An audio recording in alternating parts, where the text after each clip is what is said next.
Baik, selamat pagi. Perkenalkan saya dengan Dr. Rian yang bertugas pada hari ini. Pada hari ini saya akan melakukan pemeriksaan nefrus cranialis, yang dimana nanti saya akan memeriksa saraf-saraf ibu, yang saya akan menggunakan alat-alat untuk mengetesnya. Yang mungkin di bawah kamar sedikit tidak nyaman, apakah ibu bersedia? Baik, ibu bersedia, maka di sini saya akan melakukan cuci tangan langkah terlebih dahulu. Oke. Baik, jika sudah, saya akan meminta pasien. Yang pertama itu saya akan memeriksa nervus olfaktorius atau nervus 1. Saya akan menjelaskan kepada pasien terlebih dahulu bahwa daya penciuman akan diperiksa serta memastikan tidak ada sumbatan atau kelainan pada rongga hidung. Meminta pasien untuk menutup salah satu lubang hidung. Meminta pasien untuk mencium bau-bauan tertentu. Oke, misalnya ekstrak kopi, ekstrak jeruk, vanili atau tembakau melalui hidung yang terbuka, dan meminta pasien menyebutkan jenis bau yang dicium. Pemeriksaan dilakukan juga untuk lubang hidung yang satunya. Oke, baik. Ibu, di sini saya akan ada bau-bauan seperti ekstrak jeruk, ekstrak vanili, kemudian tembakau. Di sini saya meminta ibu untuk menutup hidung yang satunya terlebih dahulu, Bu. Kemudian ibu menebak ini bau apa?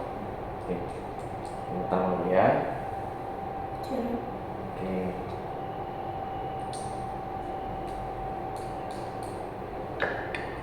Kemudian yang kedua, sabun. oke. Kemudian yang satunya tolong ditutup lubang hidung yang sebelahnya, Bu. Oke, terima kasih. Oke. Baik, kemudian saya akan melaporkan hasil pemeriksaan. Untuk hasilnya itu untuk nervus olfaktoriusnya ibu dalam keadaan normal. Kemudian berikutnya ada nervus oculomotorius, nervus 3, nervus trochlearis, nervus 4, dan nervus 6, nervus abducens. Di sini saya akan menjelaskan kepada pasien bahwa kelopak mata, pupil, dan gerakan bola mata akan diperiksa. Saya meminta pasien untuk membuka mata lebar-lebar dan menatap lurus ke depan. Perhatikan apakah ada ptosis exophthalmus dan enophthalmus dan strambius. Oke, baik ibu, bisa pandangannya lurus ke depan, Bu. Lurus ke depan, oke. Kemudian di sini saya akan menggunakan center untuk melihat pipi diameter, pupil, kemudian bandingkan bagian kanan dan kiri, isokor, anisokor. Baik ibu, coba tolong lihat ke kiri. Oke. Kemudian lihat ke kanan, Bu.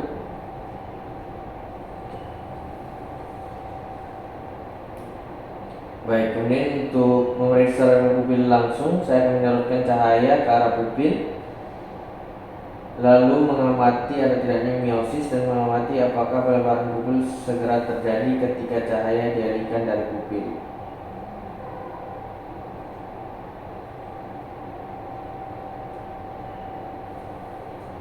Oke, sini. Oke.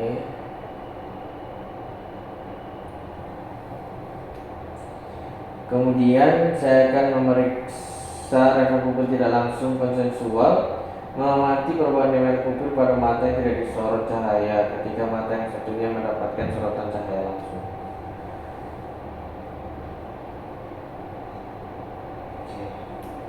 Baik, kemudian saya memilih refleksi akomodasi pupil, meminta pasien untuk melihat jari telunjuk pemeriksa pada jarak yang agak jauh.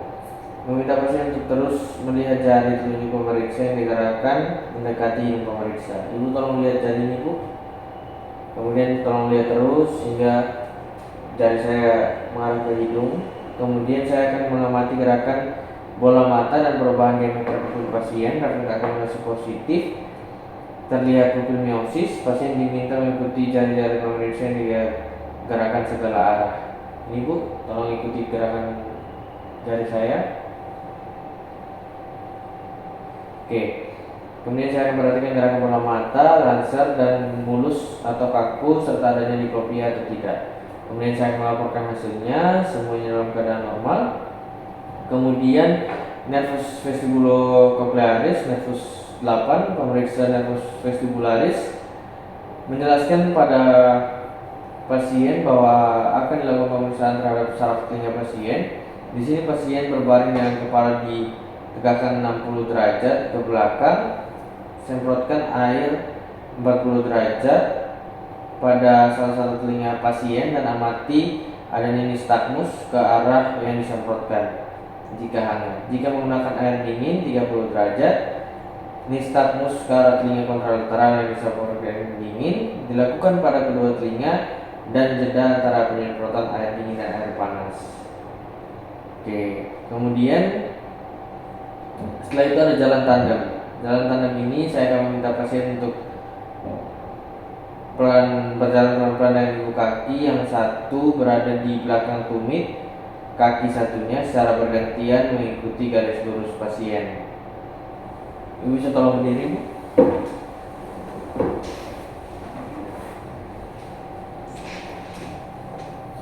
Kemudian saya akan melakukan tes Romberg. Di sini saya akan meminta pasien berdiri dengan sikap kedua tumit bertemu.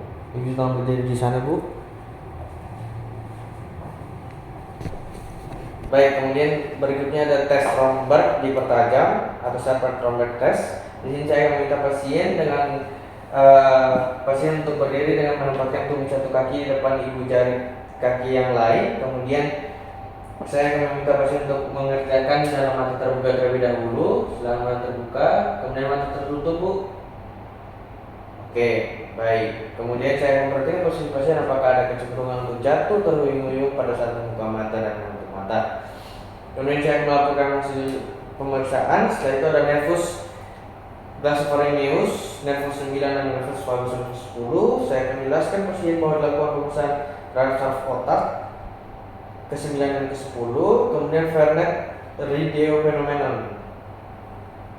Baik, kemudian di sini saya akan melakukan pemeriksaan nervus glossopharyngeus, nervus 9 dan nervus vagus nervus 10.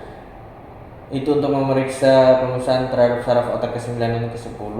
Yang pertama itu ada Vernet Rideo phenomenon. Saya meminta pasien untuk membuka mulut kemudian menyebut A. Coba tolong buka mulut kemudian sebut A.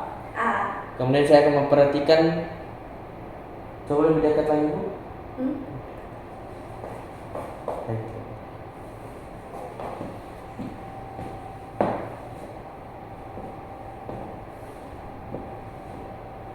Oke, 1, 2, 3. Kemudian saya akan melakukan pemeriksaan ke nervus glossopharyngeus, nervus 9 dan 10 untuk memeriksa terhadap saraf ke-9 dan ke-10. Yang pertama itu ada pemeriksaan Vernet Rideo phenomenon. Saya akan meminta pasien untuk membuka mulut kemudian menyebut A. Lagi A. Kemudian saya akan memperhatikan palatum mole, uvula dan arcus pharynx apakah simetris atau tidak. Positif, gerakan palatum mole simetris, arcus pharynx dan deviasi uvula. Oke, kemudian saya akan melakukan pemeriksaan refleks pharynx antara memuntah, meminta pasien untuk membuka mulut, rangsang lini pharynx atau pangkal dengan tong spatel.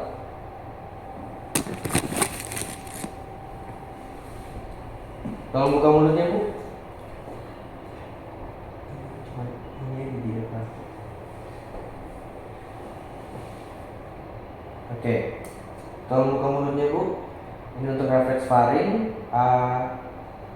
Oke. Kemudian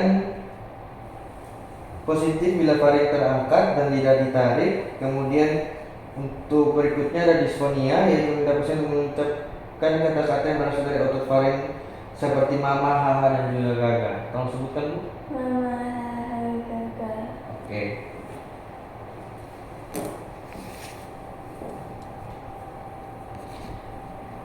Berikutnya ada nervus accessorius. Nervus accessorius ini menjelaskan pada pasien bahwa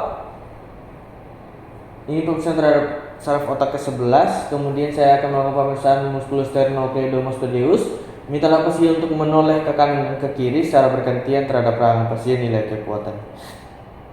Ibu bisa tolong menoleh ke kiri dan juga ke kanan? Ke kanan? Oke. Kemudian mintalah pasien untuk memfleksikan kepalanya ke dada. Coba ke dada Bu. Oke. Kemudian saya akan menilai kekuatannya dan juga perhatikan kesimetrisan posisi kedua bahu. Minta lapas yang mengangkat kedua bahunya dengan pemeriksaan menahan dengan tangan, bandingkan kekuatan kanan dan kiri. Oke. Baik, sini tolong angkat bahunya Bu. Keduanya. Ini sudah dua-dua. Lagi. Jangan. Ini lurus. Oke, tolong diangkat Bu. Oke.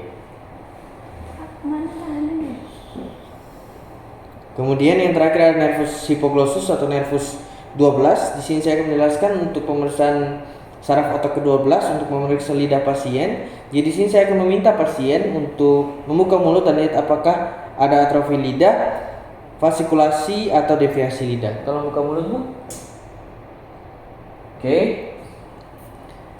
Kemudian mintalah pasien untuk menekan daerah bukal kanan dan kiri dengan lidahnya, dilihat kekuatan lidah. Tolong menekan area kanan dan kiri lidah sambil buka mulut. Nggak bisa tuh. Kok bisa nggak bisa tuh? Oh ya sudah. Ulang. Kemudian saya akan meminta pasien untuk menekan daerah bukal kanan dan kiri dengan lidahnya. Kemudian saya akan menilai kekuatannya. Sebelahnya Bu. Oke. Kemudian mintalah pasien untuk mengucap kata-kata dengan konsonan R dan L. R. Lari, Lari. lurus. Lurus. Oke. Kemudian saya akan melaporkan hasil pemeriksaannya. Baik Bu, untuk pemeriksaan hari ini sudah selesai. Terima kasih Bu.